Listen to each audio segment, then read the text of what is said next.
Good afternoon, everyone. Welcome to City of Quesnel meeting number 12 for Tuesday, April 23, 2024. I will now call the meeting to order, and we recognize that we meet on the traditional territory of the LHTAKO DENE Nation. I would now like to get a motion to approve the agenda, and the only agenda change, or I guess an addition, is that Councillor Rudenberg has asked for a letter from the Quesnel Tillicum Society to be, you want to get that, please? To be brought forward from the council information package. So if we could have a motion to adopt the agenda with that change. Councillor Elliott, you're moving? Councillor Rudenberg is seconding. Any discussion? All in favor? Carried. So now we move to adoption of regular minutes. A motion to adopt regular council meeting minutes of April 2, 2024.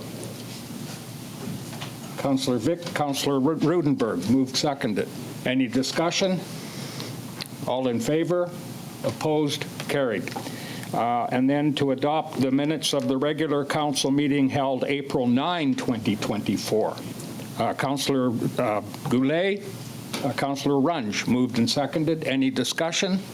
No discussion. And all in favor then? Opposed? Carried. Thank you. We have no presentations, but we do have delegation, and this is from KPMG Enterprises. It's the 2023 Audit of City Financial Records, and we're pleased to welcome Corey Naphtali from that company to present the final financial statement presentation and the 2023 Consolidated Financial Statement. So, Corey, it's over to you. Great. Thank you, Your Worship. Like to start off by thanking you for having me here virtually today, and I'm coming from Prince George, which is the traditional territory of the LHTAKO. I will share my screen. Just one sec. Well, actually, I'll share this presentation. Oops. All right, can everybody see this? I can't see everybody. I'm just going to assume, unless I can hear from you, that you can see the presentation. So thanks again for having me here.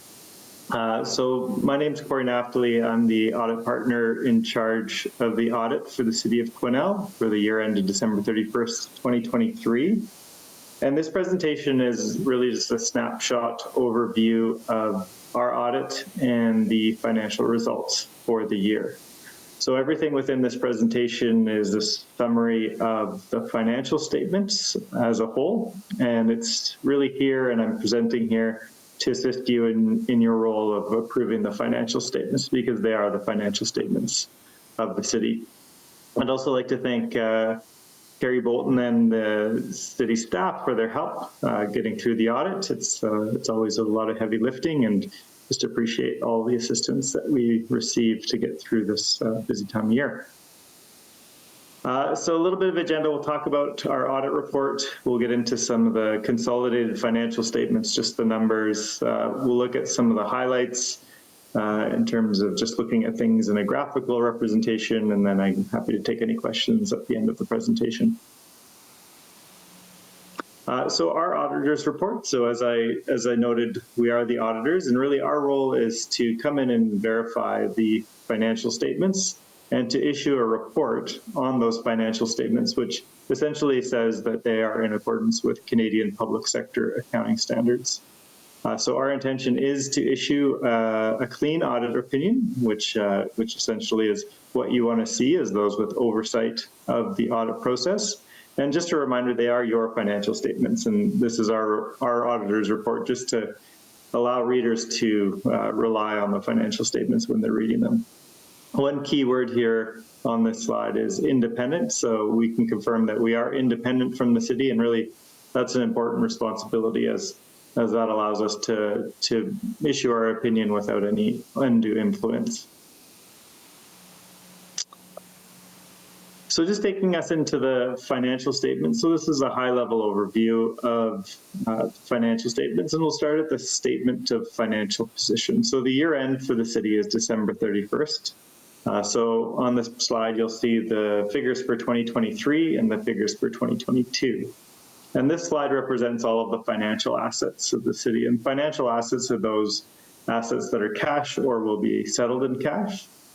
And we can see that as of the end of the year, there was $41.7 million of financial assets for the city of Quesnel, compared to just under $40 million in the previous year, about $39.2 million. We can see the breakdown of those assets is the increase in the portfolio investments that are held, which are largely Municipal Finance Authority funds and GICs. That's $21.8 million compared to $15.3 million in the previous year. And then cash and cash equivalents with $12.8 million compared to $15.3 million. Taxes and accounts receivable, so these are amounts that will be paid in the coming year. That's $6.4 million in the current year compared to $8.2 million in the previous year. One new line item within the financial assets is the city's investment in the Three Rivers Community Forest. So this was established in the year, and it's a limited partnership in which the city is a partner in. And this represents the city's share of the partnership and the partnership's net assets. So moving down the statement of financial position, we'll move on to this financial liabilities and the net financial assets. So financial liabilities are amounts that are owing or owed at the end of the year. And we can see the total financial liabilities for the city have increased year over year. So the financial liabilities are $27.3 million at the end of 2023, compared to $26.2 million at the end of 2022. We can see that accounts payable and accrued liabilities has decreased. That was this first number, $4.9 million compared to $7.1 million. And there were significant capital projects underway at the end of 2022 that weren't underway at the end of 2023. So it's really just the timing of vendor payables related to those projects. When we look at the next slide item, we see the asset retirement obligations, and the largest portion of this represents the obligation to remediate the landfill. And we can see that that's increased from $3.5 million to $6.7 million. And a large rationale for the change in that figure is the change in accounting standards. So during the year, the City of Quesnel and the finance staff worked to implement a new asset retirement obligation accounting standard, which eliminated essentially a discount that was included in the 2022 numbers that wasn't included in the 2023 numbers. So essentially, the liability that's shown here represents the full liability for remediating the landfill and any asbestos in its buildings, discounted to present day dollars. So there is a discounting for those costs to today's dollars, because that remediation and those activities will take place in the future. So the next item here is deferred revenue, and this represents grants or amounts that are received in advance and represent revenues for future years. So we hold these as liabilities and recognize them into revenue once the obligation has been fulfilled. That amount was $3.1 million compared to $2.7 million. And then the final financial liability here is the municipal debt, $12.5 million, down from $12.8 million. There were some new issuances this year, plus some repayments that represent the change there in municipal debt. So total financial liabilities, as I said, was $27.3 million. So we can see that taking away those financial liabilities from the financial assets gives net financial assets at the end of the year of $14.4 million, which is a net increase from just under $13 million in the previous year. When we move down to the statement of financial position, the city also has a significant portfolio of non-financial assets. So non-financial assets are those assets that deliver services, and they will not be settled by way of cash. So a good example of this is the buildings and the roads. You generally don't sell those for cash. and that's represented under this tangible capital assets section. So that amount is $134 million, which is an increase from $124 million in the previous year. Now, there were additions to tangible capital assets in the year, and we'll see those later on in the presentation, but also a significant increase also related to the implementation of that asset retirement obligation standard, as a significant portion of the costs to remediate the landfill and those buildings were capitalized to the capital assets and will be amortized over the remaining useful life. So the total non-financial assets are $135 million compared to $138 million in the previous year.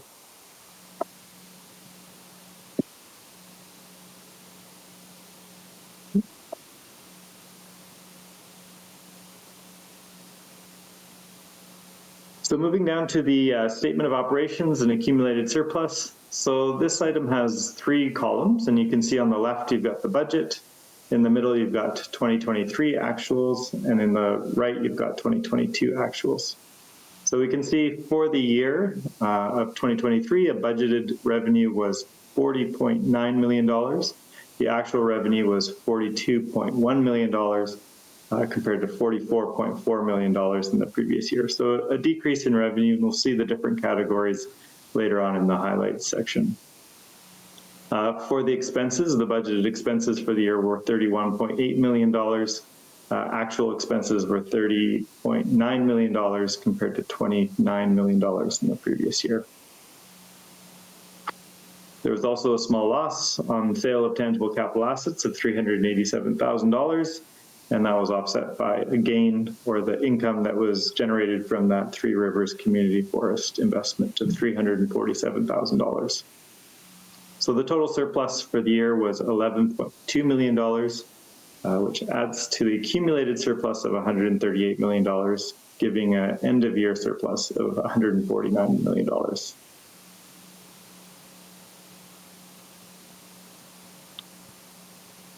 So looking at the statement of changes in net assets, which is the next statement. So this is showing, how did those net assets, net financial assets, go from $11.2 million to $14.4 million. So there's an increase of, $1.5 million year over year, plus the $11.2 million of annual surplus, giving a net increase from that $12.9 million to $14.4 million.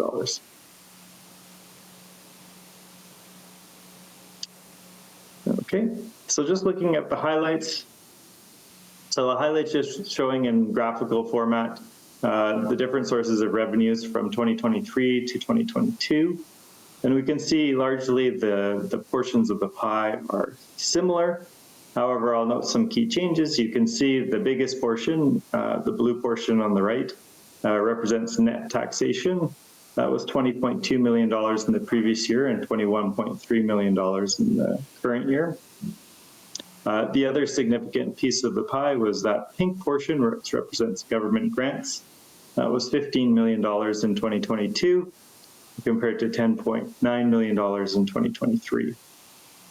So in 2022, within the government grants was significant capital funding for the Quesnel Airport projects, but continues to be a significant source of funds as the city received $11 million. The other pieces of the pie, significant items, you can see sale of services was $2.7 million, compared to $2.5 million. And then we can see the other sources of revenue here making up the remainder of the pie.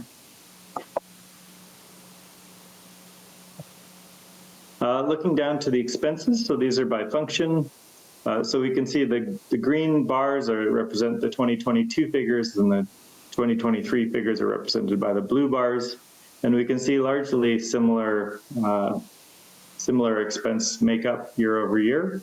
We would see increased amortization expense, and this relates to the capitalization of some of those asset retirement obligations and the higher depreciation charge, which is taken year over year.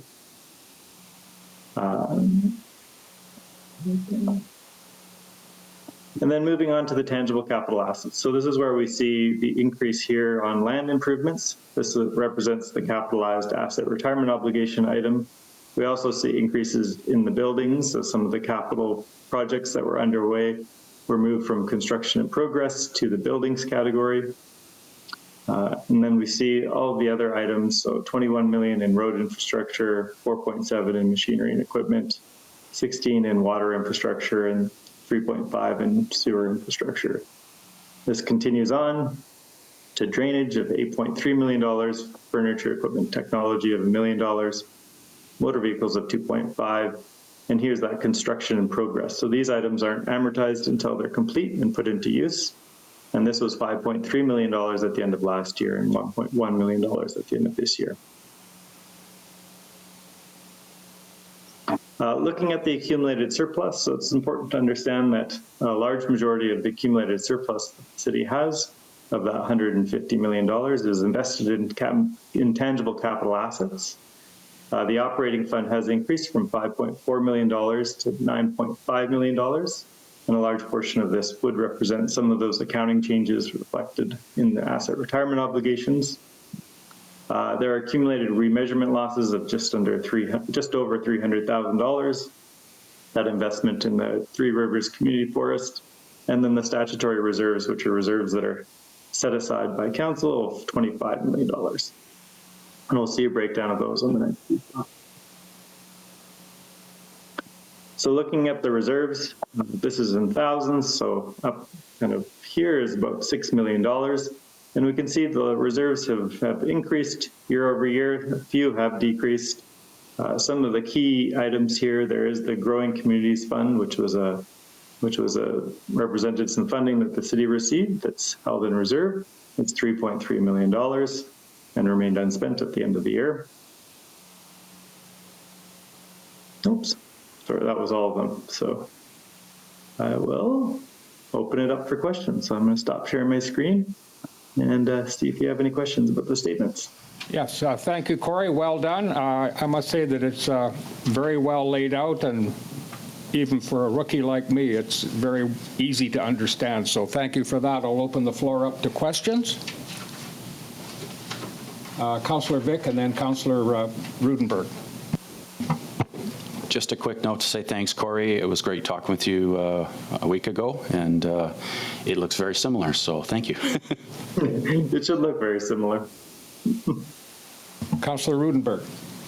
Thank you. And I do appreciate how you lay things out. It's really easy for us non-accountant types to figure it out. Could you go back to page 7, please, this statement of financial position? Are those numbers at the bottom correct? Because I'm just looking at the 2023 versus 2022, and when I added up the 2022 numbers, it came to 125 million plus, and not 138. Unless I'm missing something there. No, I think I noticed that didn't add up while I was presenting, but I just tried to carry on.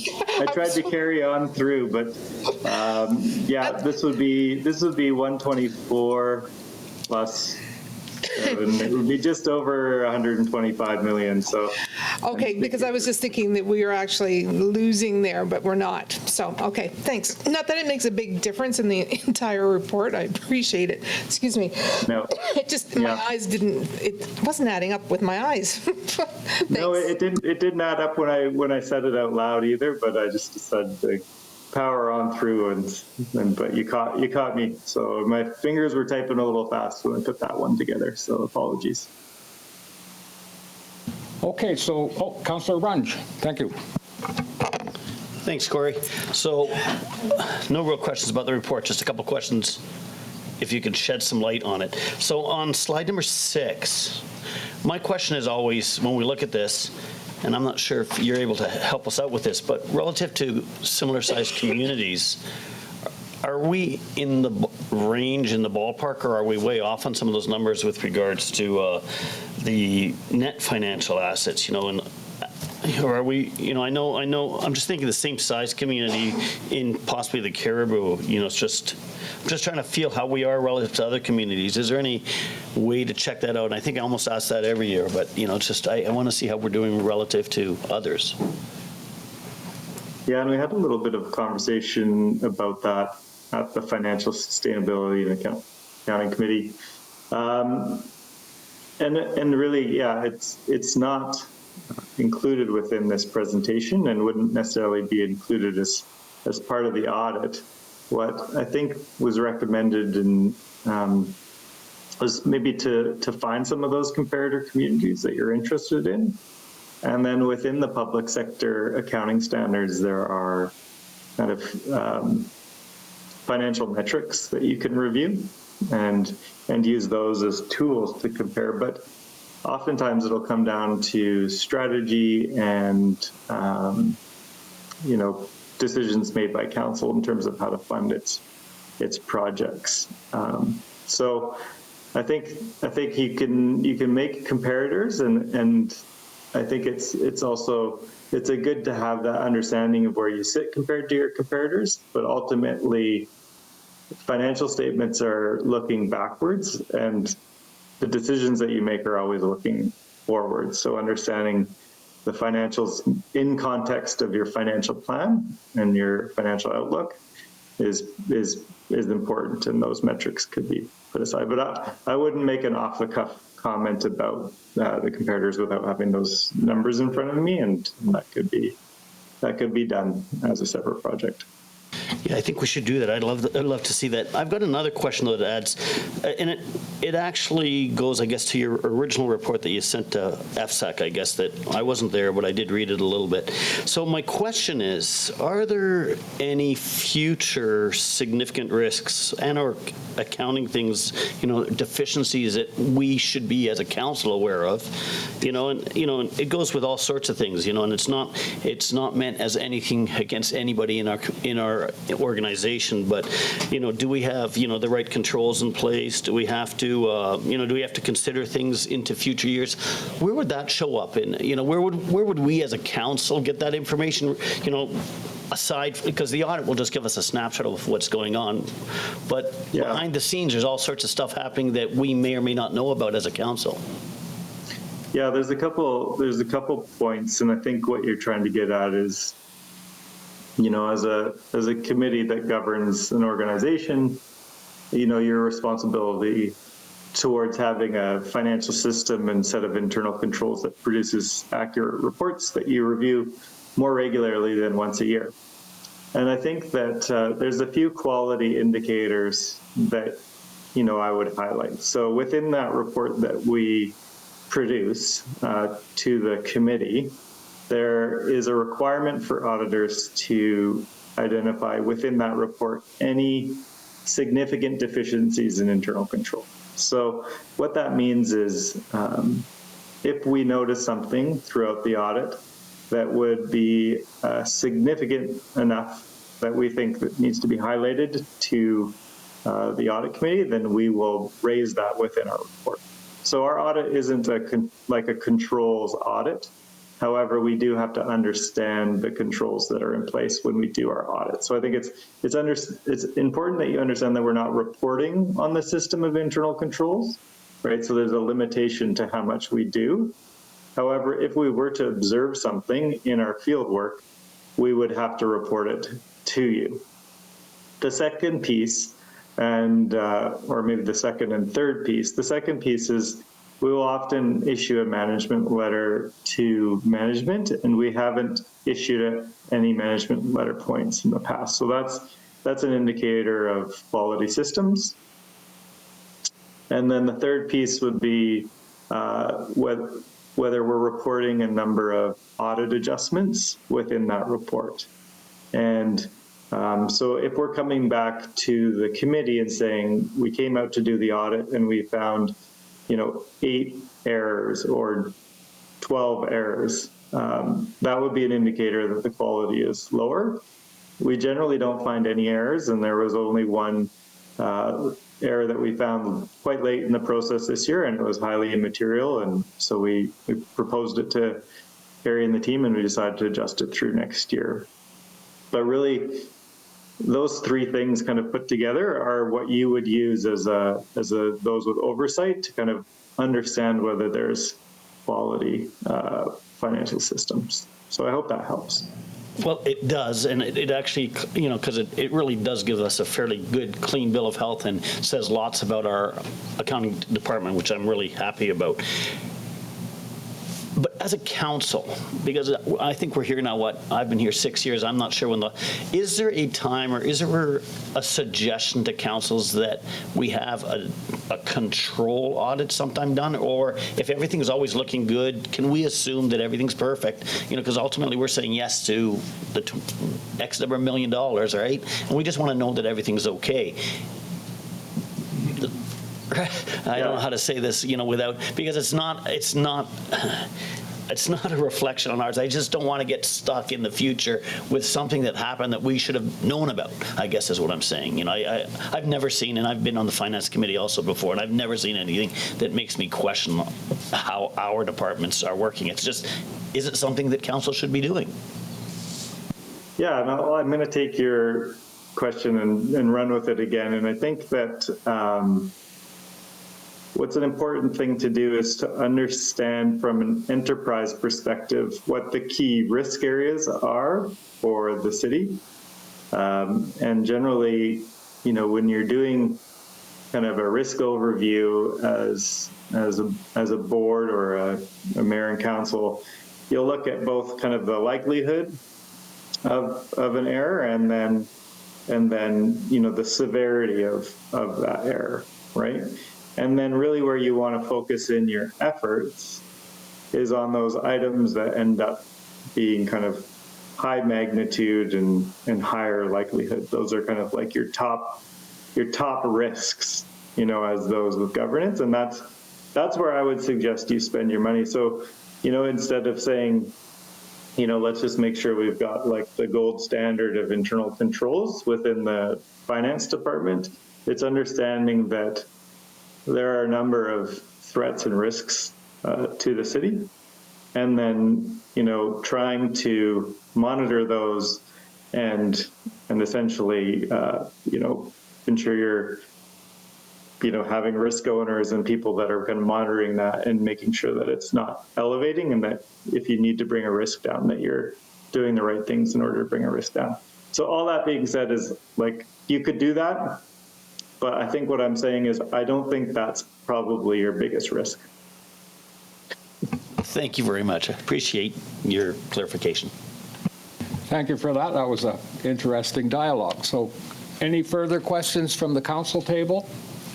Okay, hearing none, I'll extend our thanks to you, Corey. A job well done. And now we will move over to the 2023 Consolidated Financial Statements. Director Bolton. Sorry, these are just included for information for council to review. Yeah. Oh, so you don't need to report on it? No, I do not. Okay. So, okay, then then I can open it up to questions regarding the consolidated financials? Sure. There's questions, yeah. Question period is open. Yes, I was expecting Yeah, thank you. I really enjoyed these. They're great. I'm just hoping that council sometime in the future can look at future things with regards to next year's budget. I'd love to have I don't know where we ask for a closed meeting sometime in the future where we say, hey, are there things we want to change? Are there things that we want to look at? And I know we've been busy on all sorts of other things, so sometime before September would be great. I'd suggest you look to your left and talk to the chair of BAFSAC. Okay, so no questions on, and do we need a motion or anything for that to accept? It will come later in the FSAC report. Okay, thank Yeah. you. Okay, so now we can go to the second of our delegations. We have Mayor Ed Coleman of the District of Wells. If you could come on up, Ed, and do your presentation. You missed a few shifts there, Ed. And if you could introduce your council colleague there. Yeah, so to my left here, I have Councillor Dorothea Funk, and she's stepping in as acting mayor this evening to join me.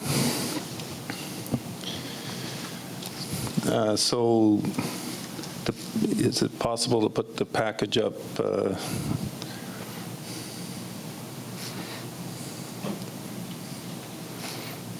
And then we'll just scroll through it page by page. A little faster than I did this afternoon, of course.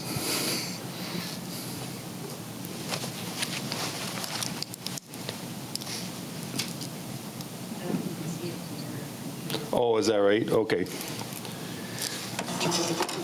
Okay, I'll go from paper. So there's no way that we can get that full screen? Oh, I guess so. There we go. Thank you. So can you see the report at your end? Okay. So we'll just start. So first of all, it starts with a thank you. So the District of Wells has been in a process of renewal for the last 2 years, and I'd like to say thank you to both this council and the previous council. Governance-wise, your support's been stellar for Wells as we've been going through a lot of changes and understanding of where we're at, so we know where we're going in the future. And I'd also like to say a deep thank you to your staff. Most of your staff has been consistent between the two councils, but you do have some changes on that front with some retirements. And but your fire department, all your departments at the city have been stellar for Wells. We had a meeting this afternoon with your staff, led by Ms. Bolton, and that was great, so that our staff could meet your staff. So we do now have a new CAO. We have a new economic development officer combined as a CFO. We have a FLIM, which is a facilities infrastructure and lands manager. We call him the fly manager. And we soon will be hiring a Cariboo Gold Project Community Liaison. That's a fully funded permanent position that was funded by the mine, but it's a position within our control for the life of the project, for the Cariboo Gold Project. And we have a corporate officer, combined corporate officer, district clerk and elections officer all in one position. So that's our framework, and we those folks, with the exception of one who was ill today, met with your group, and so we've set up that connection for support with your team, and that's just awesome. So everybody got to meet each other today, and they're going to do some future appointments where they tour some facilities and bring that knowledge base back home. We've done the same process with the Cariboo Regional District, so that's been really helpful. So on the first page, I think you might be seeing category 1, 2, and 3 on that page. Okay, so what happened with the District of Wells is in June in 2022, we were assigned a municipal advisor, which is a private consultant from municipal affairs, and then that person was Gary Nason. And Gary was an experienced CAO from Saanich. He ran in Saanich for over 12 years and retired, but he does serve as a consultant for the government. So at any given time, municipalities, district municipalities, resort municipalities or Cariboo Regional District can get into trouble on governance or operations practices. So usually at any given time in the province, there's 5 or 7 communities that need help. So often municipal affairs will send a municipal advisor. In our case, we got both a municipal advisor, but we also got a temporary CFO, which was actually a previous finance person for the city of Quesnel, Doug Chapman. So we had the access to those folks for a period of time that the government paid for, and then we got the authority to continue with them if we needed so, except we would cover the costs. So we did do that with both of them for a period of time, and we still have Gary Nason supporting us. So in that framework, one of the outcomes that was required from us is to get a strategic priorities framework established for the District of Wells. 1, to get it established, and 2, that we report on it every single council meeting. And that's the commitment we made to the province for the term we're in now, right through to the end of that term at a minimum. So this document's changed a few times. It's on version 6, which means it's had 60 revisions. So So we have the categories that lay out for us what's a priority now, next year, and the year after. If you go to the next page, page 2 of our document, but page 63 of yours, what we have is a reference column that helps group projects. And then we have a projects column, which gives a unique number to any project. So we have a number of different projects. And I'll just go through the first couple categories. We've got Indigenous-related projects. We've got the Cisco developments process. So we have a community agreement table with the Cisco developments. We're probably processing at least 50 different topics when we meet, and those are generally in camera meetings. Our frequency was twice a month, but now it's once a month to process topics. We have all our emergency management issues, like all communities, and that's category or reference 3. I'm just moving right ahead to page 465 on yours. We have our infrastructure projects. We do have a full 2 projects on our major infrastructure, so close to a $14 million project for wastewater, and then close to a $7.5 million project for water. Now, our wastewater is the more complicated. Our underground infrastructure is 1964 and 1972 with the Audit improvement.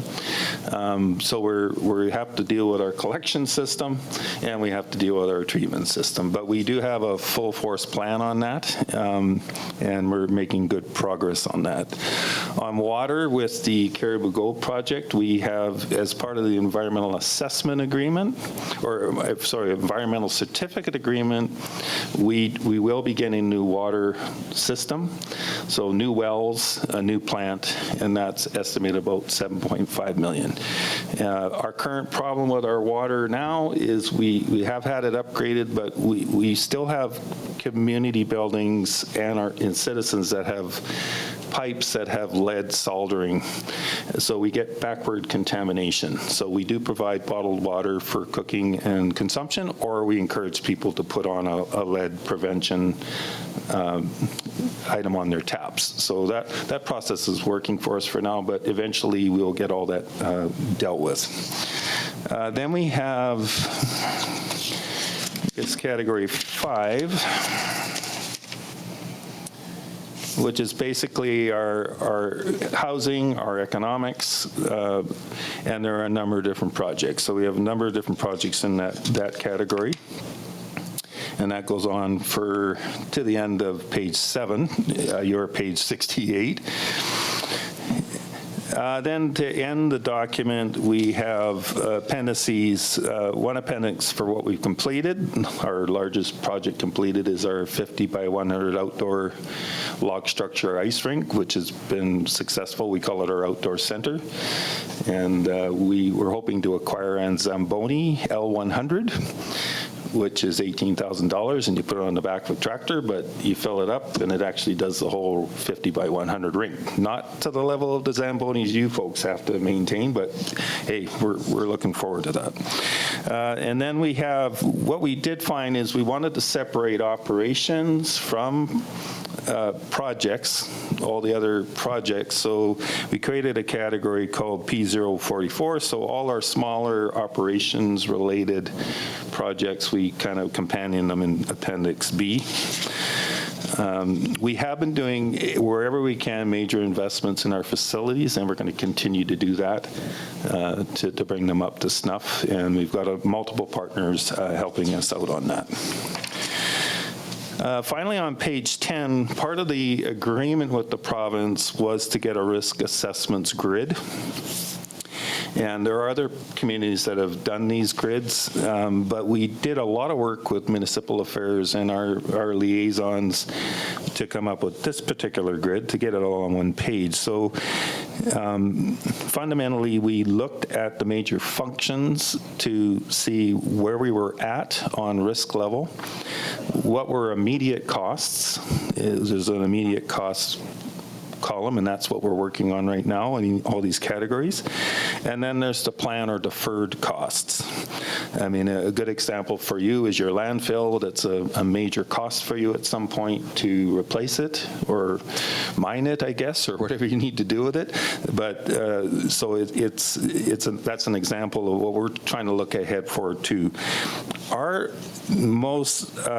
largest bill, which isn't really our bill, but it's a liability, is that we are a contaminated site.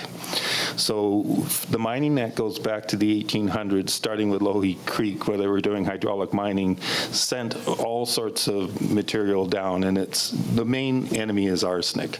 So arsenic in the mining ended up at the lakeshore, other parts of the land base in our community, and so we are now the top contaminated site in the province. That's as a project that's going to get some mitigation.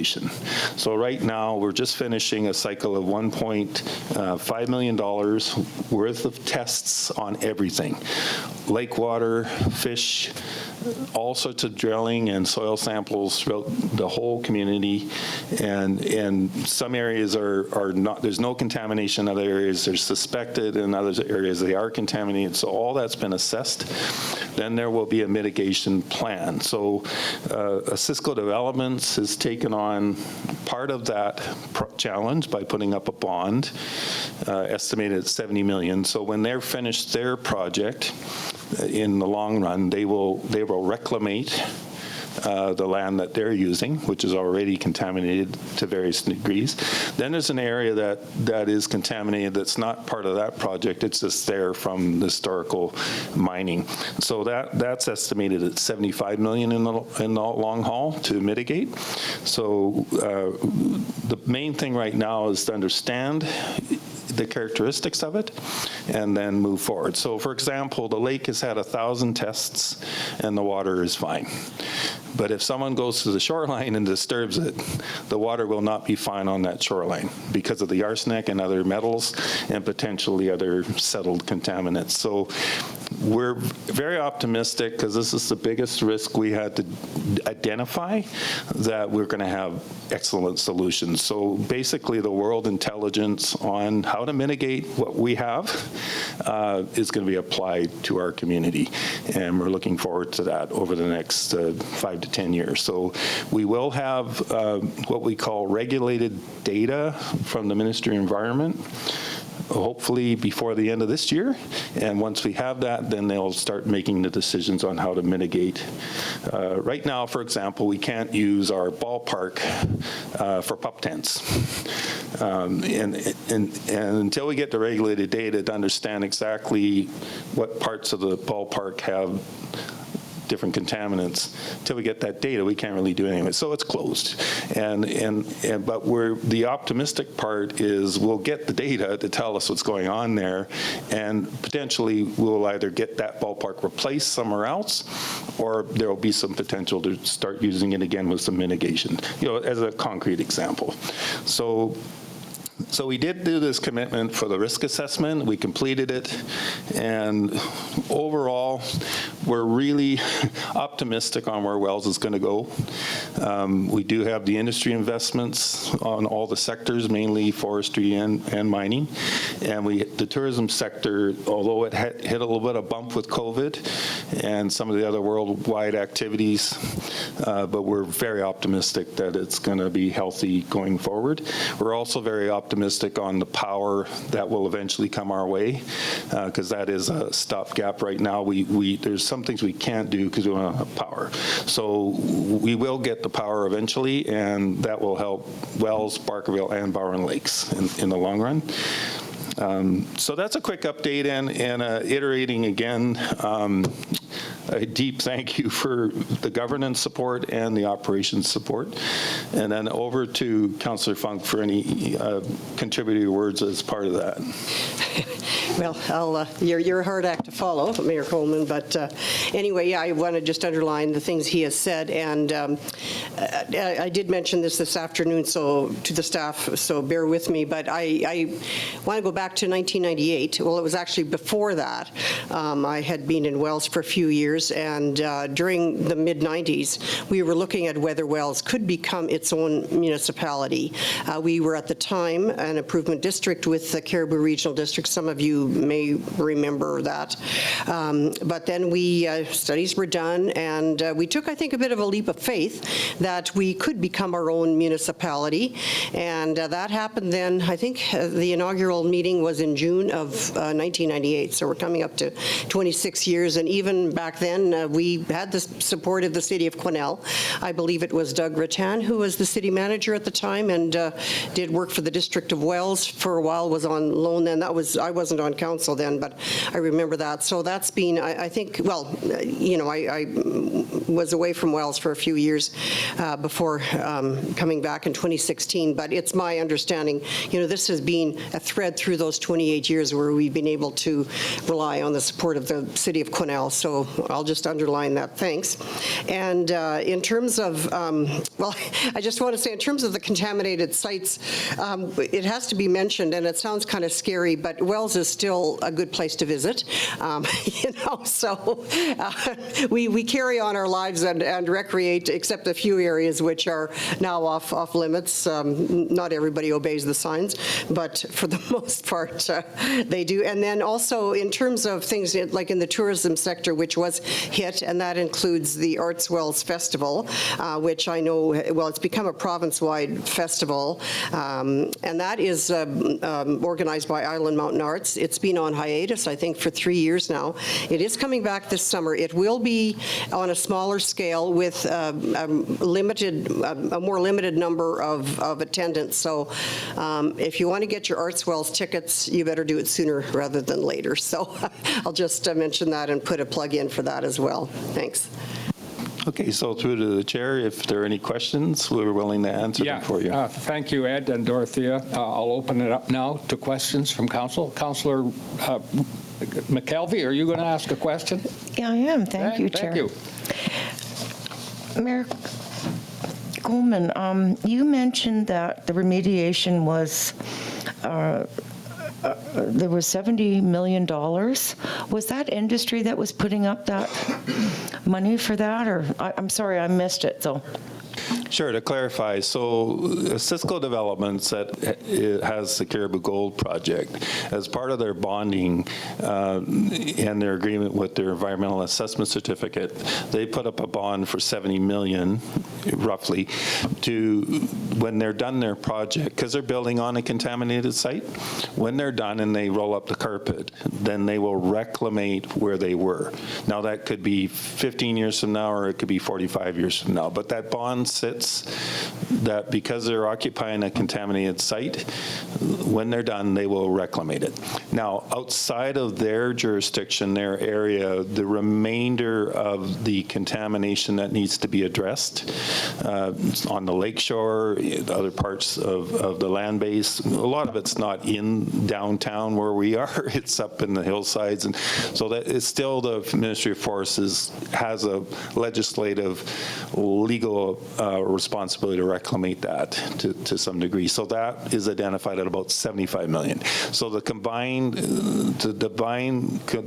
liability is about $145 million. So 70 of that, Cisco's put up the bond for it and made the commitment to work that through over time. And then the province is waiting for the regulated data to see what they can do for reclamation. And that's estimated at $75 million. I mean, it could be less, but they have to put a high enough number so they understand that liability. We would be blessed to see those numbers come down, but we're also have a lot of faith in the contaminated sites branch. They deal with lots of contaminated sites in the province and Ministry of Environment for getting it right. And Northern Health's fully involved with that too, right, for the human side of it. If I might just add, it's not as if work hasn't been done in the past, remedial work.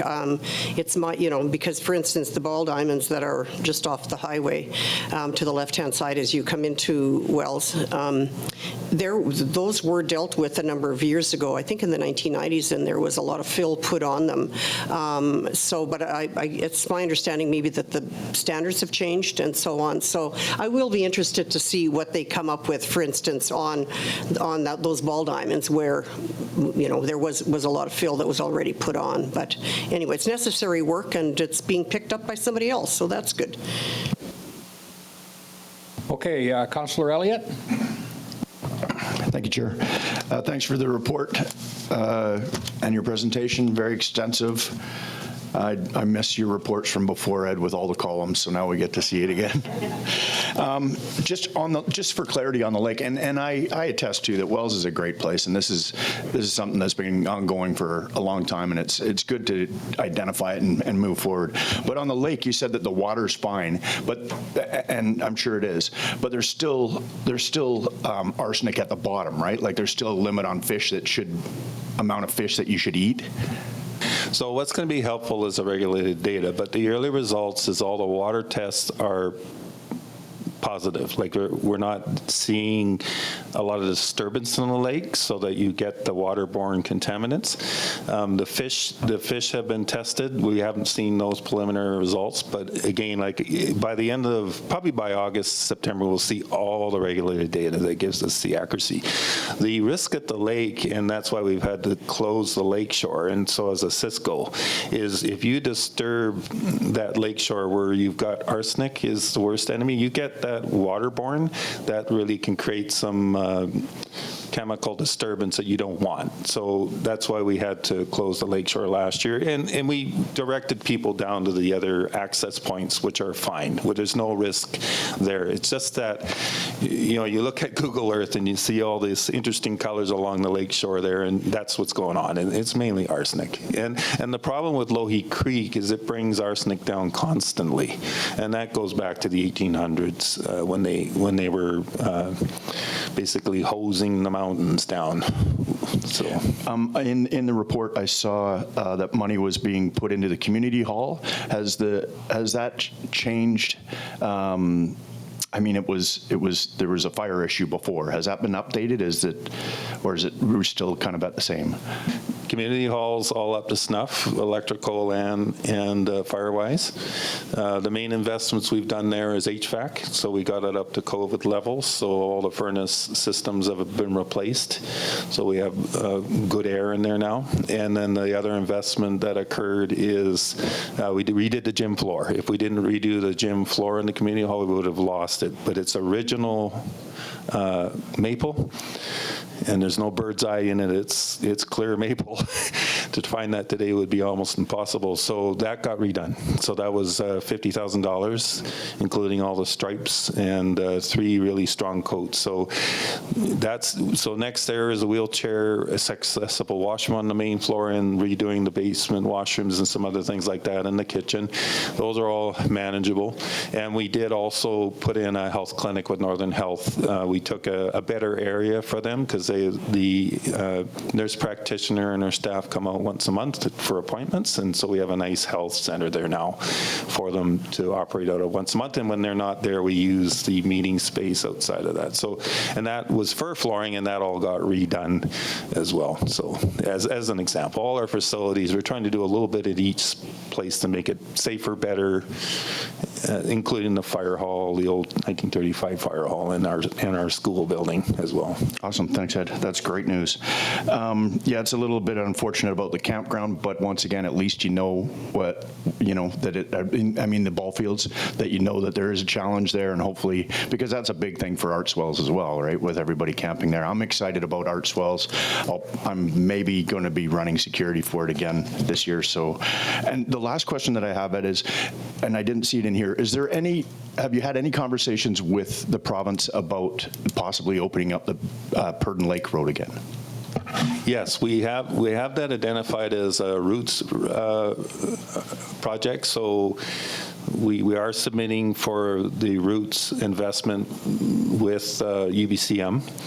We got regional district endorsement the previous regional district meeting, and we endorsed it ourselves today. So we're re-examining those routes with the First Nations. We're on LHTAKO DENE Nation, and then all the other nations that relate to our exit routes, we'll be consulting with them as well. So the first thing is that First Nations consultation, and then we're hoping Purdon is definitely definitely our top priority. Making sure the other routes over to Likely and over to Dunkley Lumber are always maintained, with the RCMP, so we can have a cruiser at the front and the back getting us out of Dodge. But other than that, the Purdon one is top drawer. We really would like to see that come about, and that's, I remember the first report from 1992 on the Purdon connector, and it's always been a tourism potential asset, but it's equally an exit route asset, especially for Bowron and for us as well. So that's right on the radar for sure. Okay, that's great to hear that there's potential there. And if you ever needed support from the city on that, I'm sure that that would be a conversation that we'd be willing to have as well. Thanks again. I really appreciate it. Okay, thank you. Is there anyone else? Councillor Vic. Hey, Ed. You touched on it briefly about the power. Do you have an update on the three-phase power situation as it leads to not only wells, but as it would affect the ski hill and other going concerns along the way? Yes, so on our website, we have the combined report on the power solutions. So it's on our homepage on the right. So we have an NDIT shared report with all the municipalities and regional districts in the area. And in that report, it suggests the approaches and solutions.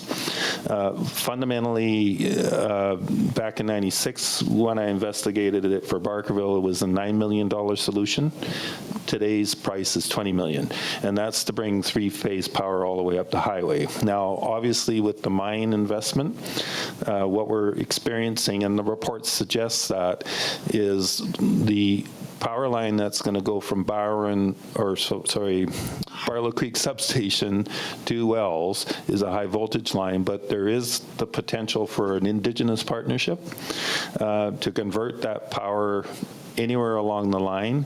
Substations off of high voltage lines are very expensive, but so as part of that, what that report suggested, we're doing all that analysis on power. The best way to feed Troll would be the three-phase continuing from 11 Mile all the way out to Wells. That's the best way. That's the $20 million solution. There will be potential, if we get the high voltage line converted at our end, there'll be great potential for Wells, Barkerville, and Bowron.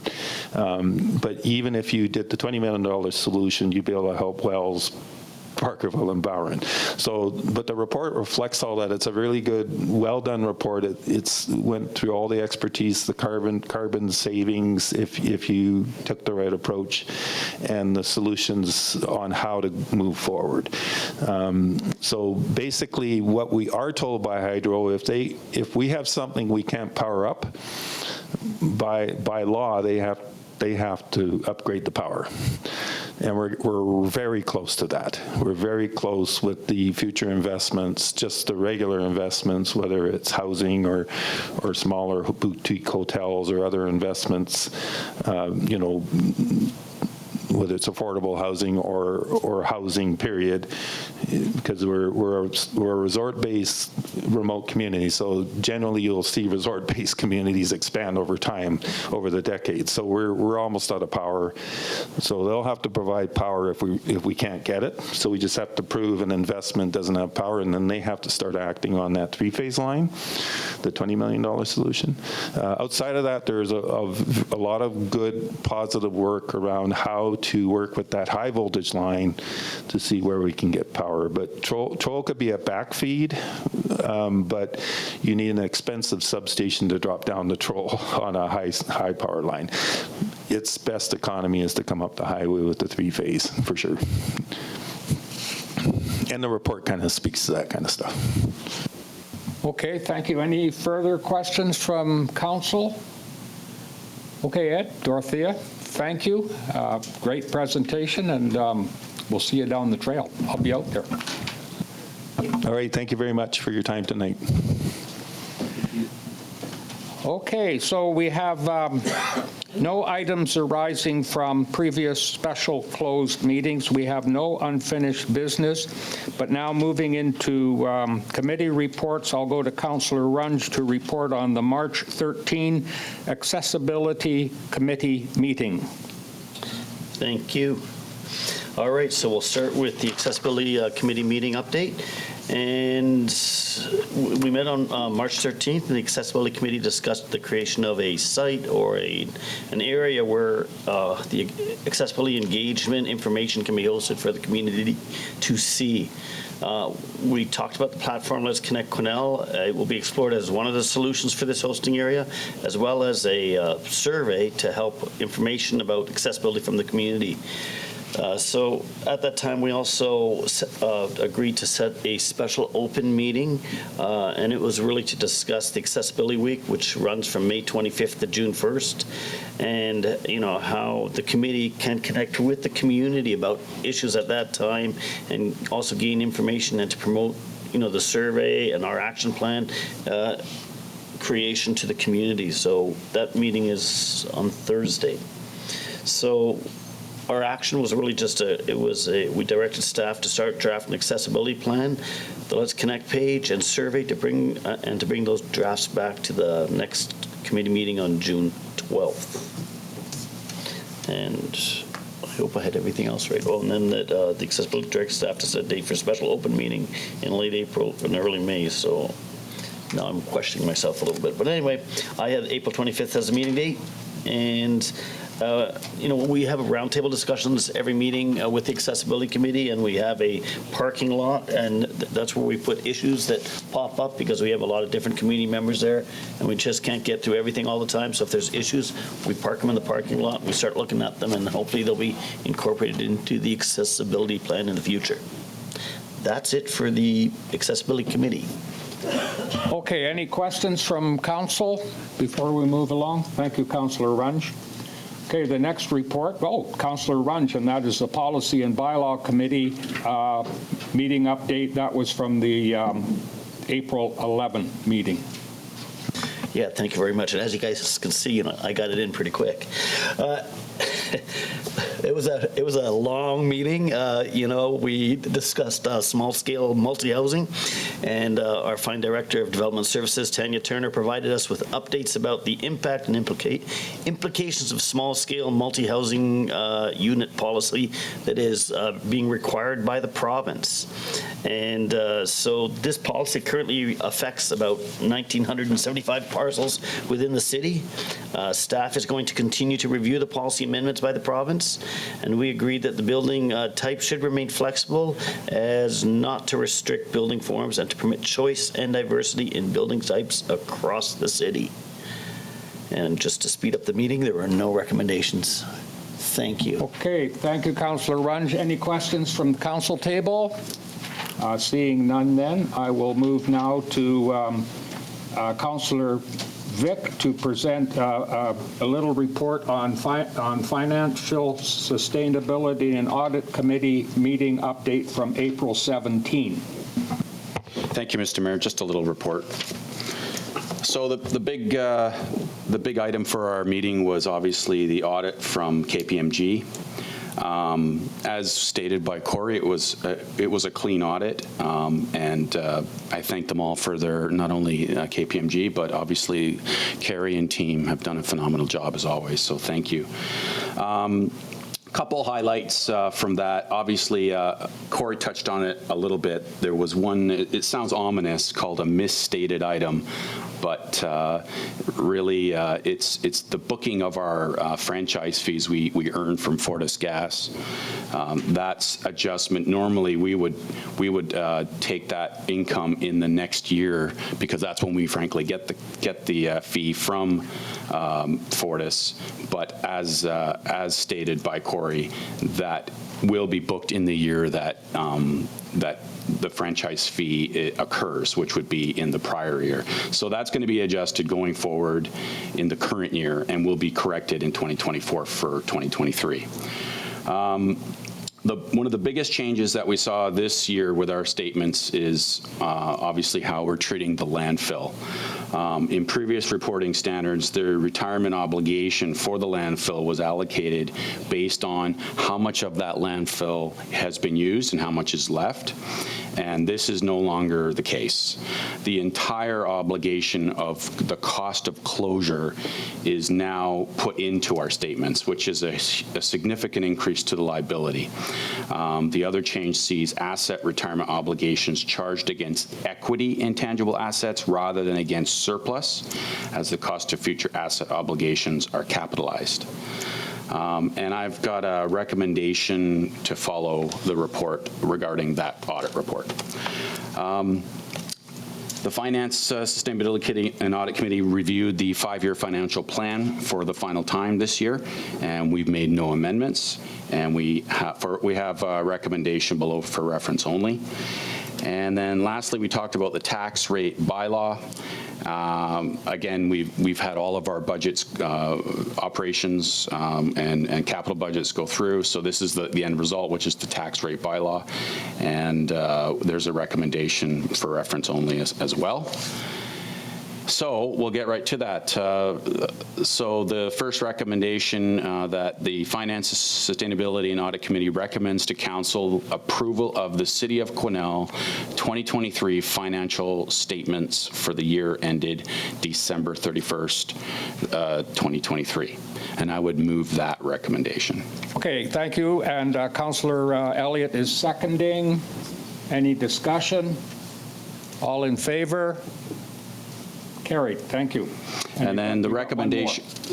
The recommendations for information only were pertaining to the recommending to Council the financial plan bylaw. That will probably come to the next Council meeting. Oh, later on in the evening, sorry. And the tax rate bylaw will come on later on in the evening as well. Correct. So I'm done. Thank you, Mayor. Thank you, and well done to your FSAC committee and staff for seeing that process through. Very well done. Okay, so moving along then. Oh, it's my turn now to present a bit of a report on Cariboo Regional Board highlights from the meeting held March 22. We had a delegation from the Cattlemen's Association and the province talking about fencing. And obviously this applies to rural areas, but it was interesting to learn the difference between fencing out of livestock and fencing in of livestock. And basically fencing between private properties is the joint responsibility of both property owners. It was quite an interesting discussion, maybe because I'm a farm boy at heart. I'm not going to read every item because we got 3 pages here, but there was our first behind-the-scenes glance at bylaw enforcement activity, and there's some interesting numbers there.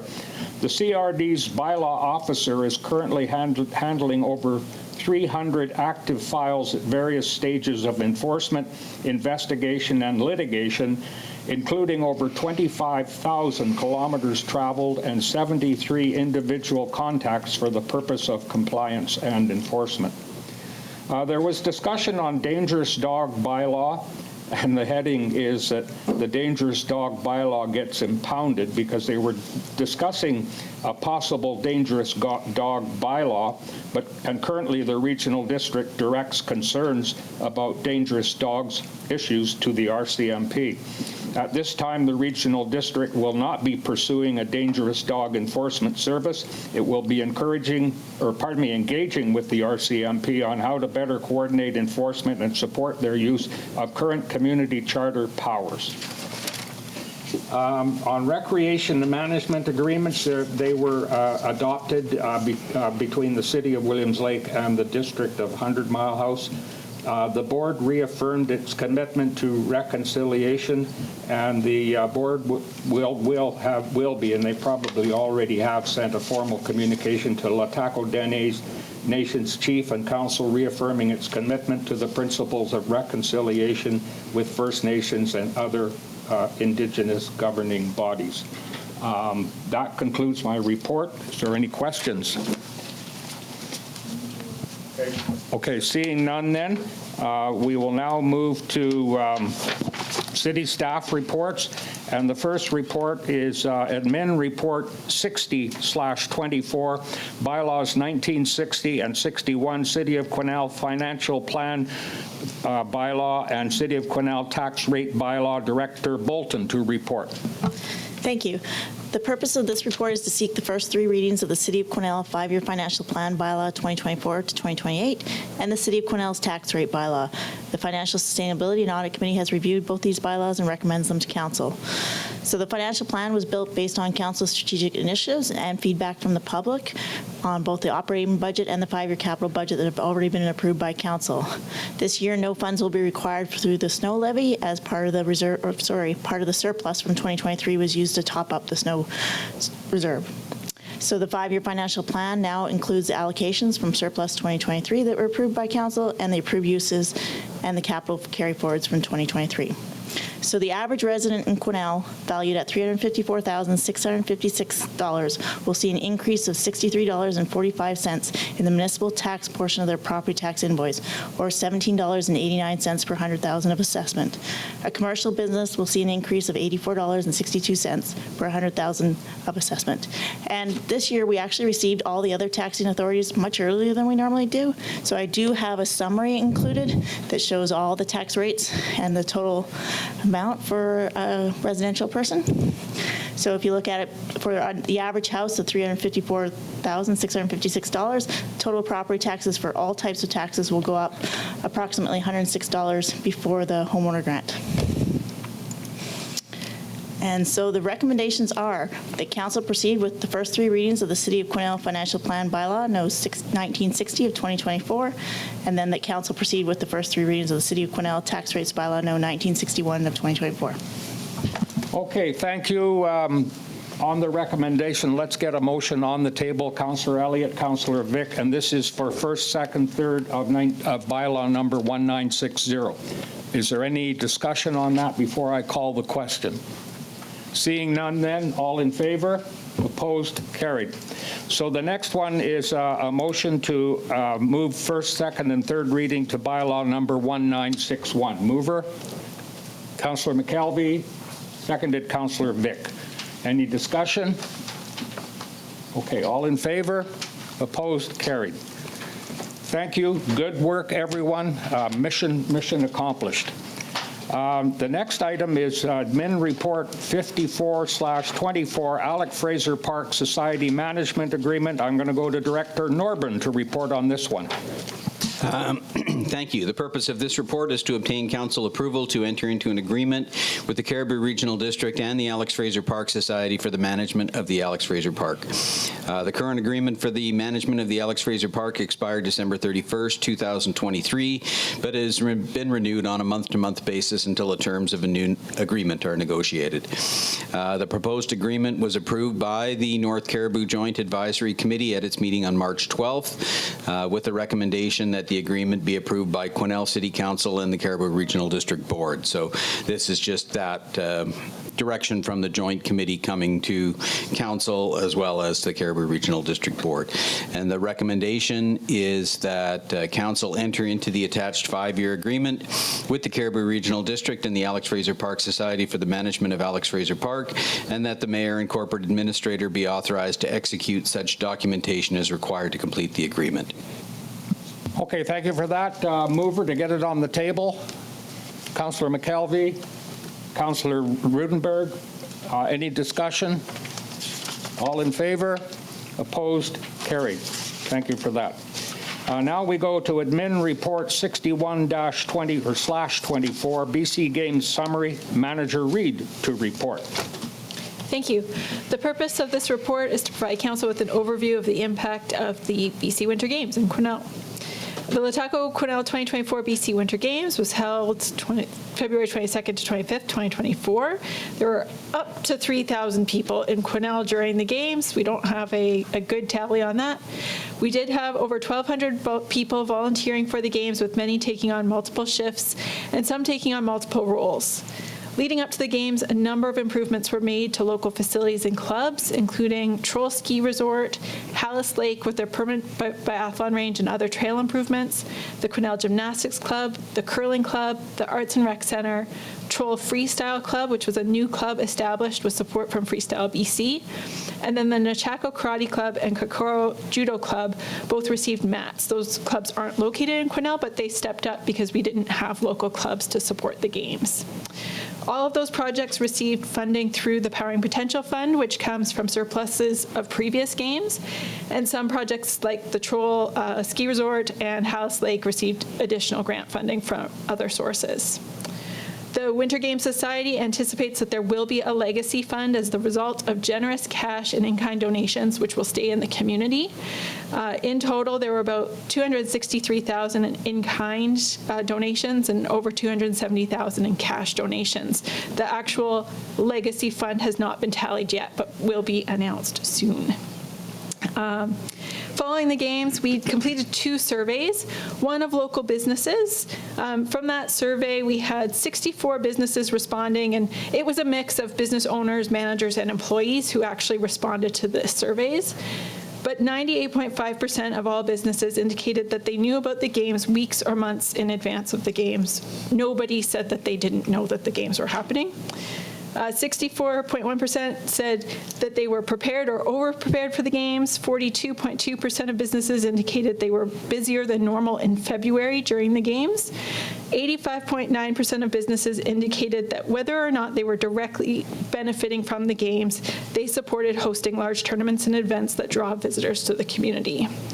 We also sent out a survey to participants to be completed by friends or family who attended the games or to tell us why they didn't attend the games. I won't go through all of those stats, but of the responders, 55% of the visitors who came to Quesnel indicated they were visiting for the first time. 68.6% indicated that Quesnel was better than they expected or they were pleasantly surprised by the community. And 39.2% said they would definitely visit again. 44.3% indicated they would consider another visit in the summer or with more snow in winter months. We got 153 comments that were glowingly positive or just didn't give a response as to how we could improve. 45 suggestions for improvement. Some of those were really specific to the games themselves and even things beyond the organizing committee's control. But some of the Quesnel specific things, one, there were 7 comments noting poor hotel accommodations and 7 comments suggesting shuttle service or added public transit, more car rental or bike rental options to be available for visitors. Just one note in the financial implications, I left out, I didn't have the information when I wrote the report. There was another $3,550 that went to BC Transit buses during the games. So that was missing from the financial summary part. The recommendation is just that this report is for information purposes only, and I think the mayor has the photo and proclamation certificate as well to present. Okay, thank you very much. Well done, and I mean that in capital letters underlined, because as you all know, I was involved with the games back in '82, '93, and 2000, and this was sort of the crowning glory of all of those string of games, and Quesnel has every reason to be, and the regional district, the entire North Cariboo region has every reason to be very proud of the outcome of that. At this time, I'd like to show you a photograph that was presented to the city of Quesnel, and this was from the BC Games Society. I'd like to suggest that we find a place for it downstairs where the public can readily see it. And I also have, I'm trying to put this one down, and I also have, and this is a first because it is a proclamation from Charles III, by the grace of God, King of Canada. And this acknowledges the fact that we hosted the games and brings the King's congratulations to us. I'm not sure where this will end up, whether it would end up in possibly the West Fraser Centre or in City Hall. I'll leave that up to staff, but But there it is, nicely done and signed, sealed, and delivered. I don't know that it's signed by the Attorney General and the Lieutenant Governor, so that gets pretty close to the king, so well done. Thank you. Are there any questions in result or following that report? Okay, then we will move along, and thank you, Amy. So now I go to Admin Report 56/24, KIJHL, Quesnel Team Facility Use Agreement with Parallel Sports Group, Director Norburn to report.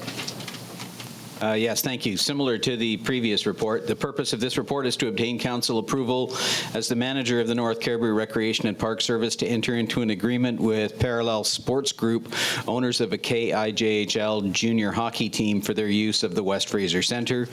The proposed agreement was approved by the North Cariboo Joint Advisory Committee meeting on March the 12th, with a recommendation that the agreement be approved by Quesnel City Council. To simplify the administration and execution of the agreement, it is between the city as the manager of the North Cariboo Recreation and Park Service and the club, and doesn't include the CRD, but certainly they're part of the Joint Advisory Committee and made that recommendation. And the recommendation is that council enter into the attached agreement with Parallel Sports Group, owners of the KIJHL junior hockey team, for their use of the West Fraser Centre for a 5-year term, and that the mayor and corporate administrator be authorized to execute such documentation as required to complete the agreement. Okay, I have Councillor Runge seconding, or pardon me, Councillor Runge moving and Councillor Elliott seconding. Is there any discussion? Okay, call the question. All in favor? Opposed? Carried. Great, thank you. We're moving right along here. Now I go to Admin Report 57/24, a KIJL Quesnel Team Liquor License, third-party liquor license operator agreement with Parallel Sports Group, and I go back to Director Norburn to report on this one. Yeah, and again, very similar. These are coming from the Joint Advisory Committee meeting, this one on April the 9th, but basically it was approved by the Joint Advisory Committee with a recommendation that council enter into the agreement. The recommendation is that council enter into the attached agreement with Parallel Sports Group, owners of a KHL junior hockey team, for them to become a third-party operator under the city's liquor primary license for the West Fraser Centre for a 5-year term, and that the mayor and corporate administrator be authorized to execute such documentation as required to complete the agreement. Thank you. I have Councillor McKelvey moving and Councillor Elliott seconding. Any discussion? I'll call the question. All in favor? Opposed? Carried. Thank you. Next one is Admin Report 62/24, DF 2024-70, Multi-Unit Development Permit Review, Four-Plex at 180 Bowron Avenue. Director Turner to report. Thank you, Mayor and Council. You'll remember you received a prior development permit for this property for a 3-plex.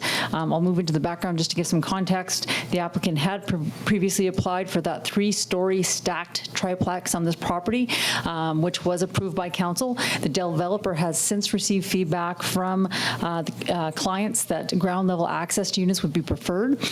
Due to this significant change, a new development permit is required for review of the form and character and request for additional variances.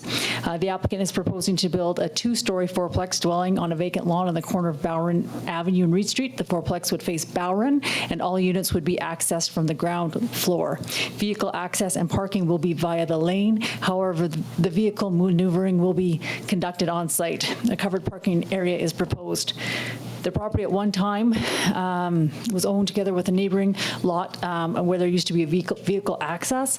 Thus, sidewalk let down on Bowron Avenue still exists. This will need to be leveled at the cost of the developer. Due to the irregular shape of the lot and size of the proposed building, several variances related to the property and property line setbacks are required. And instead of going into them in detail in the report, I'll just get to the resolution, if that's okay with you, Mayor.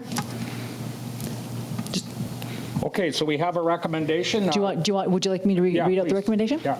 The recommendation is that council approve DP 2024-70 for the construction of a four-plex dwelling on Lot 11, Block 18, Town of Quesnel, Plan 17,000, except Plan 17,507, and that council vary Section 18.3.6A of the City of Quesnel zoning bylaw 1880 to reduce the front setback to 1.82 meters, and that council vary Section 18.3.6D of the City of Quesnel zoning bylaw 1880 to reduce the rear setback to 1.5 meters, and that council vary figure 4.3 of the City of Quesnel zoning bylaw 1880 to reduce the corner distance from the intersecting streets from 6 meters to 4.8 meters, subject to the following being completed prior to building permit issuance: obtaining bonding to replace the existing driveway let down on Bowron Avenue with a standard sidewalk, and providing landscaping bonding in the amount of 125% for all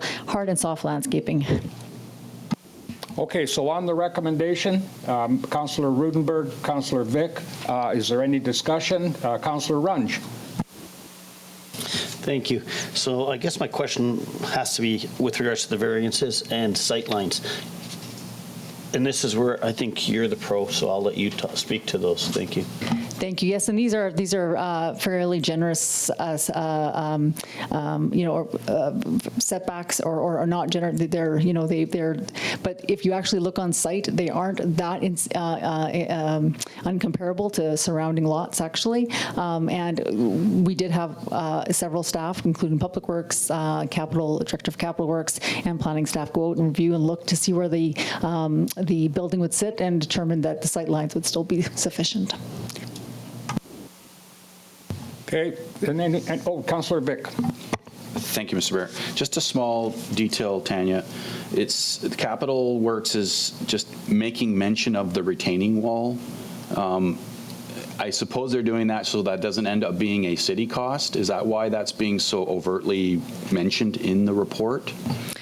And is there an update on that retaining wall at this stage? Thank you. Yes, and the Director of Capital Works and the developer and myself have sat down and had some conversations. There will be some agreement to that as it develops. It'll be the developer's cost regardless, but whether it needs to be modified or not, it will depend on how the development progresses.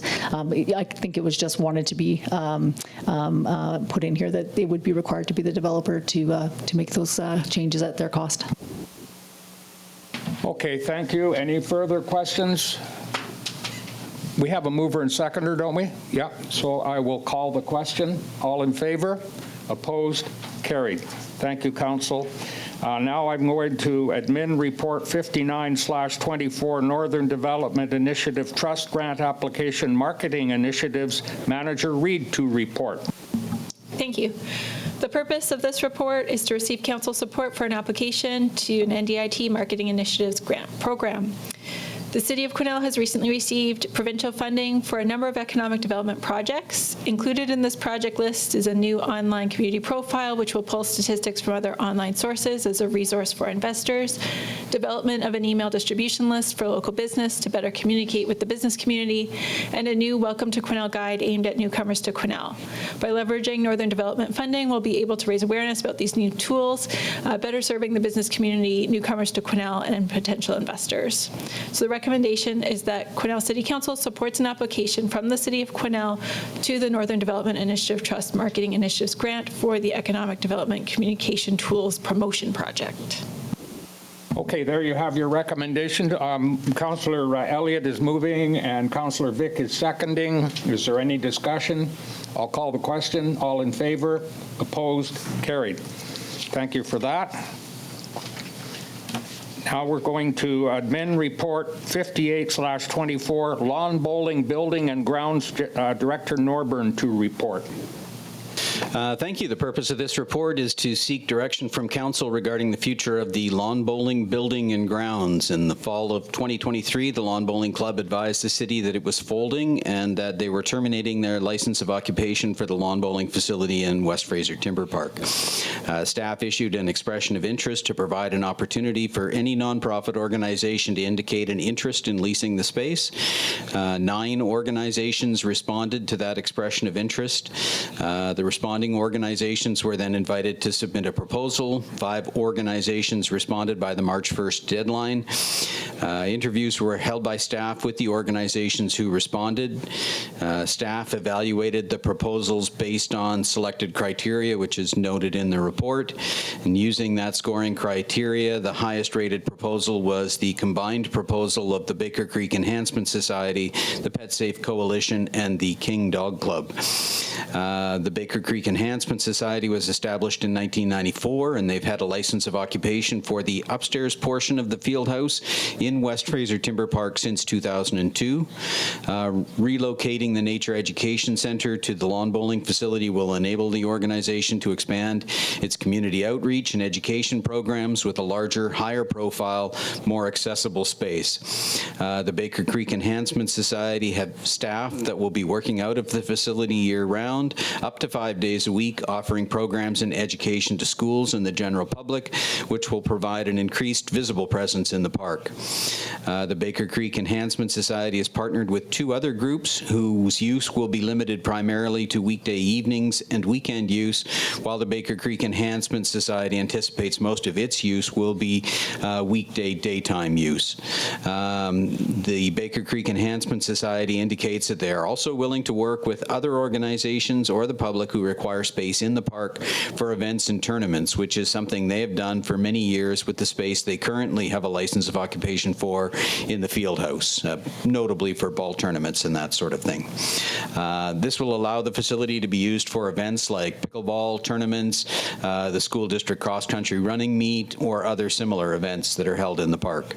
An agreement for use of the lawn bowling building and grounds is expected to be substantially similar to previous agreements with the Lawn Bowling Society and would be based on the following general terms and conditions.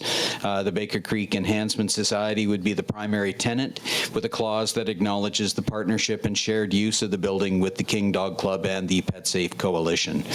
The tenant would be responsible for regular maintenance of the building and the grounds within the fenced area, and all of the expenses related to that.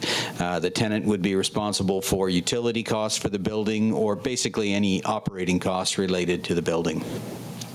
Tenant will be responsible for the cost of any improvements, with the understanding that the improvements would have to be approved by the city in advance, and obviously they would have to follow all of the appropriate Development Services Department processes and procedures.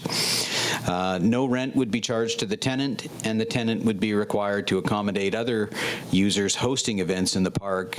They may charge reasonable fees to offset any of their expenses. And the recommendation is that council direct staff to prepare a license of occupation for use of the lawn bowling facility in West Fraser Timber Park with the Baker Creek Enhancement Society for review and approval by council. Okay, thank you for that. We'll get a motion on the floor, and then I'll open it up to questions. So if there's a recommendation before you, Councillor Rudenberg is moving, Councillor Runge is seconding, and Councillor Vick is thirding. So are there any questions now? Councillor Runge. Thank you. My question is to Director Norburn. Previously, did the Enhancement Society, Baker Creek Enhancement Society, were they paying rent in the other building? No, they don't pay rent. They do pay or contribute towards the utility costs. So the difference between the lawn bowling building and the field house is the only tenant for the lawn bowling building was the lawn bowling club, so they just had the utility charges were in their name, whereas with the field house, the city has interest. There's, a concession, and there's washroom facilities and so on that are part of that building. So instead of them having the utility costs in their name, it's in the city's name, and they pay a contribution towards that annual bill, but otherwise they pay no rent. Yeah, thank you, because it goes to your second last point there with regards to when they relocate. So we see some of these other groups that we're asking to utilize these facilities.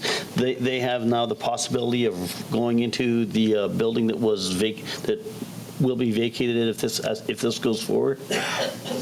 They could. We haven't, finalized what that process would be, whether we should go back out again or whether we should just turn to the other respondents that we had to that initial expression of interest and follow up to that. And, whether or not they're interested in that space. It is a different space. It's accessible only at the back of the building. It's up a flight of stairs. It's smaller, so it may or may not suit all of those groups' uses. I do know that it definitely will suit the uses of one group has expressed particular interest that once the Baker Creek Society moves, if they do, that they would like to be considered for that space. I'm not sure about all of the groups that were engaged in this process, but we'll follow up with them. And then my final question, and it's just for me, I think, more than anything, the criteria, were they shared with all the proponents or the people that applied prior to them filling it out, or was that a thing that we came up with afterwards? Honestly, it's a thing we came up afterwards. We put out the proposal, although I think the questions that we asked were very much directed towards that. It asked them specifically about how their use would enhance the park and how it would benefit the community. But no, we actually didn't. We didn't provide that to the groups beforehand. So I guess that goes back into fairness, because years ago I did write a proposal like this for the province of BC, and it was weird because if you only know about what you're being marked on afterwards, and some people knew more than others, I just want to know that we were fair when we decided. That's, I guess, ultimately my real question. I would say we were fair in that we didn't tell any of the groups what the evaluation criteria was, but all of our interview questions were based on the evaluation criteria. Good. Thank you. Councillor Vic. Thank you, Mr. Mayor. Yeah, in terms of the two, when this ended up at FSAC, the two priorities were, the first priority was that this wouldn't end up being a burden to taxpayers in terms of maintenance for the extra grounds and the building. So from this aspect, that checks that box quite well. And then the more important consideration was, would a future proponent fit well within the confines of the park in terms of their activity?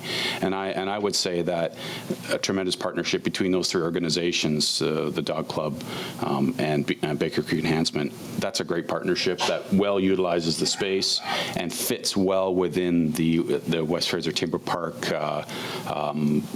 aesthetic and platform. Okay, thank you. We do have a mover and a seconder on the, I have one question, and that is, you've noted in here, Jeff, that no rent will be charged to the tenant. Will the tenant be able to charge rent, or is that intended or not intended?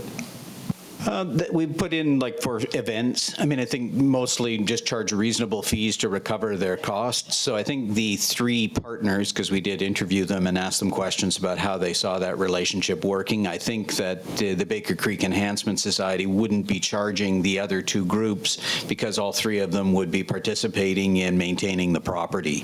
In particular, the dog group obviously is interested in the grassed area in particular, so that there's work that needs to be done. There's mowing and looking after the property, and I think that as long as all three of the groups are working together, none of them would have to pay rent to the other. I think they're really looking at that.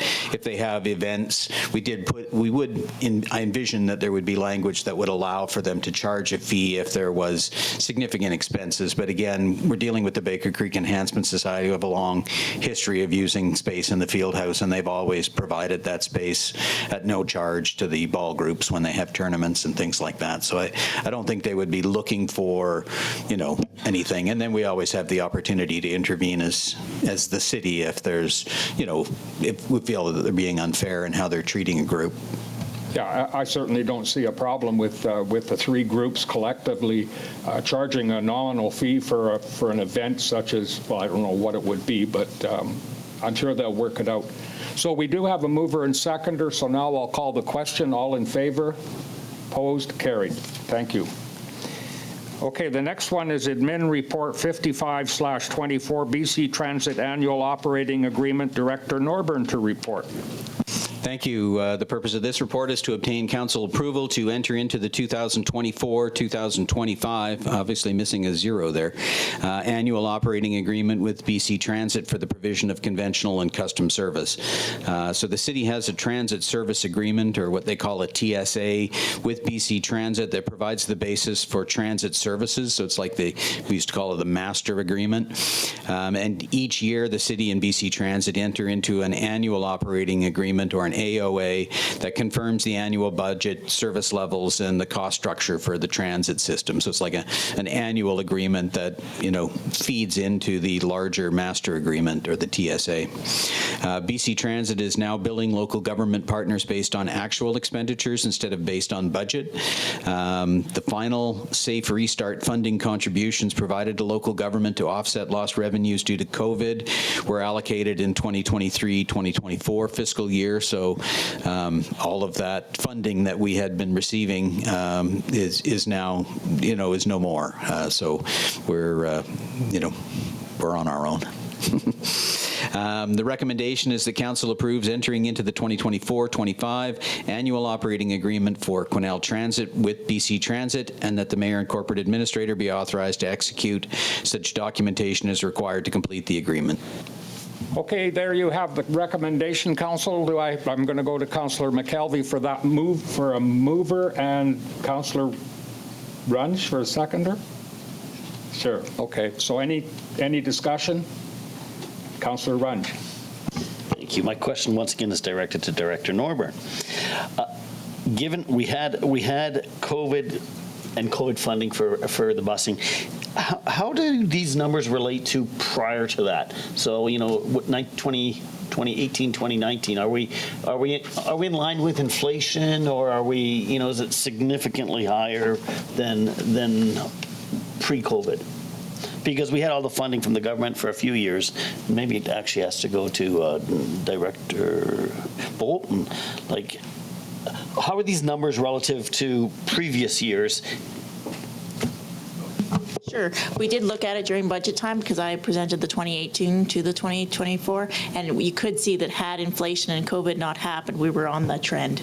So we would have been, yeah. Okay, thank you. Any further questions?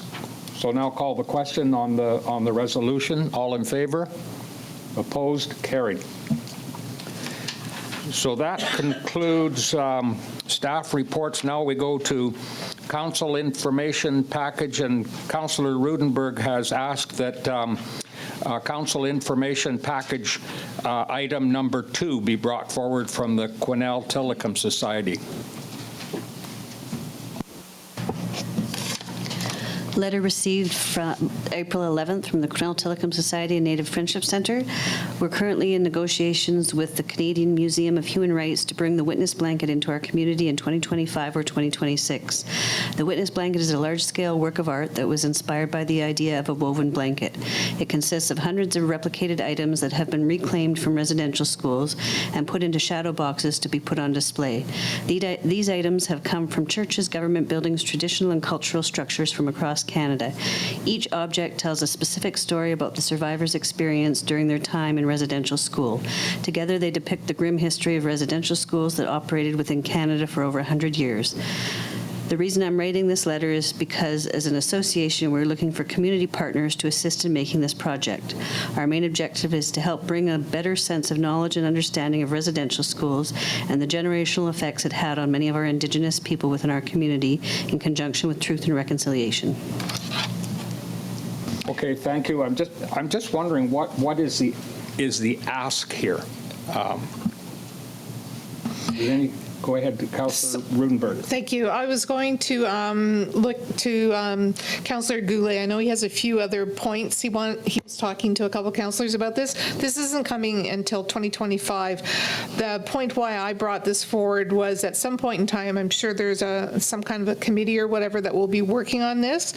And my thoughts were that, as the Indigenous liaison, I'd be more than willing to be part of that committee, and we can can let them know that, but right now, I don't think there's any specific ask. They're looking for community partners at some point in time, but I think it's a little early in the organizing of the event to give a specific ask from them. So would it be go ahead, Councillor Goulet. Thank you very much, and that is correct. There's no really specific asks. I think it's an awareness that this is looking at. It's going to take some time. I think it's going to take some ability to get it here. These are large pieces. These are museum pieces, so they have to travel. They have to be brought in specifically and set up. So it's not going to be an easy task. So it's already booked, as a matter of fact, for this year and next year. So they are looking at 2025 or 26. And if other communities it's also put out there that if we had the surrounding areas, Prince George or Williams Lake, maybe partnering with them, if they were thinking of bringing it, then it would make a trip all the way up the area. So there's some work yet to be done.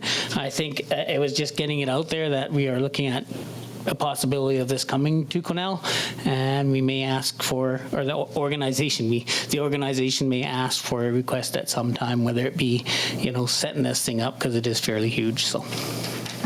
So I'm just wondering if it would be, I guess the information can get taken back through you, through the Tillicum Society, because I think that it would be apropos to at least say, yes, we would be interested in partnering with you, just so that the letter does get an answer. Is that appropriate? Yes, also to Councillor Rudenberg's point, we are looking at a committee, so that will come. We're in the early stages, so there's another opportunity there as well, right? So that will be coming. I believe there will be an official request for that at some point, because we need that committee to start the work. So, yeah, I think the sooner the better. We don't want to see some other community jump in and bump us to 2027 or beyond. So. Okay, no further discussion on that one. Okay, now we move to bylaws. We have two bylaws. Well, two bylaws have already been dealt with. So we have three bylaws. Bylaw number 1953, City of Quesnel Multi-Unit Housing Incentives Amendment Bylaw, final adoption. Mover? Moved by Councillor Elliott, seconded by Councillor Vic. Any discussion? All in favor? Carried.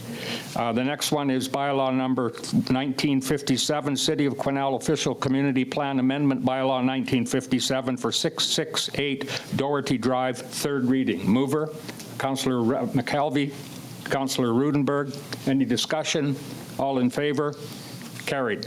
The next and last one is bylaw number 1958, City of Quesnel Zoning Amendment Bylaw number 1958 of 2024, 668 Doherty Drive, third reading. Moved Councillor Elliott, or pardon me, just moved Councillor Rudenberg. I don't know why I have trouble with that. And seconder, Councillor Elliott. Okay, any further discussion? Okay, all in favor? Carried. Okay, so now we have no new business. Information and question period. Okay, so we have no changes to upcoming meetings, no changes. Oh, I'm sorry. No changes to committee appointments, announcements and events. Councillor Rudenberg. Thank you. This is just a heads up to council. The special the Quesnel Special Olympics group will be organizing a fundraiser ball hockey tournament on Saturday, June 8th, and they'll be looking at teams to fill their roster. It is a fundraiser, so it's $150 a team. You're guaranteed 3 games. More information will be coming out, and it will be played on the in West Quesnel at the outdoor rink on Lewis Drive. So if you are interested at all, let me know, and I can give your name to some of the organizers, and it should be fun. Saturday, June 8th. Okay, thank you, Councillor Goulet. Thank you. Mr. Chair. So on August 2nd to the 4th, it is coming, the 50th annual Quesnel Tillicum Society powwow and first annual LHTAKO DENE powwow at the new Arbor. So just mark that date. It is coming. It will be open to the community. There's some posters out already, and there's some information coming. If you would like to volunteer, you'll see it on Facebook. You have that opportunity to fill in the forms. We're looking for vendors. It is coming along quite fantastic. So it'll be August the 2nd, and hope to see you there. Starts on the Friday and goes right until the Sunday. So. Okay, thank you for that. Councillor Elliott. Thank you, Chair. May is Multiple Sclerosis Awareness Month, and May 30th is MS Awareness Day. The MS flag will be raised on Laborde Park Community Flagpole from May 24th to the 31st. The Quesnel MS Self-Help Group has arranged a MS Walk on May 25th from 8 a.m. till 1 p.m. at the Farmers Market to raise awareness in Quesnel. So everybody is invited, and thank you, Audrey Craigmile, for reaching out with this information. Good, thank you. Anyone else? Okay, now I will go to gallery questions. If there are any people in the gallery that, okay, before you come up, I just want to make it clear that all gallery questions are to be addressed to the chair, myself, of the council meeting, and must be an explicit question about specific business item that was on the council agenda. The gallery member must have heard the entire council dialogue of that particular council agenda item that the question is being asked of, and gallery question period is not an opportunity to debate with council or to raise issues, concerns with council that does not explicitly form part of the business item contained on the council agenda. So are you okay to, okay, if you could come up to the microphone and identify yourself by name and where your residential address is, and ask your question and who you intend to ask the question of.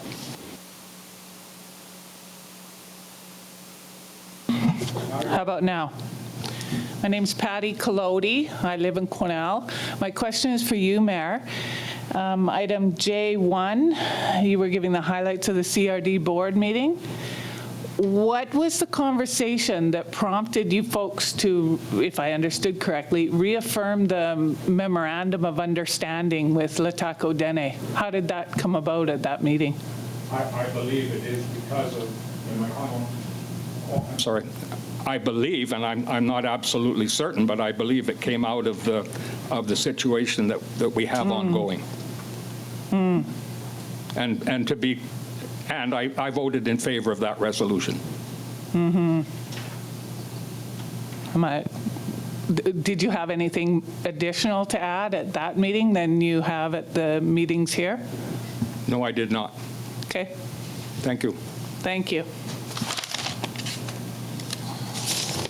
Are there any other questions from the gallery before we adjourn? Yes, sir. Sir. You got to come up to the microphone. You know the drill. Okay.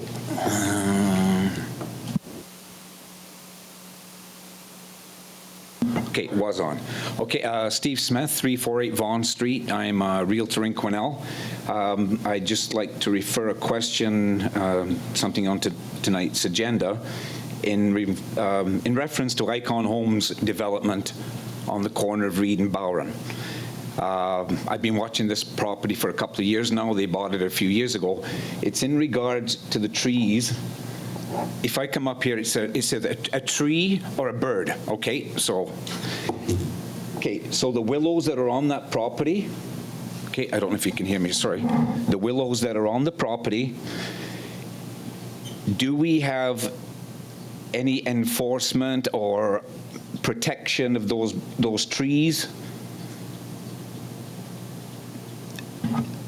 There's no formal protections in any bylaws on those trees or any trees in the city. The report would have highlighted that there are going to be, as you know, the big firs are going to be removed.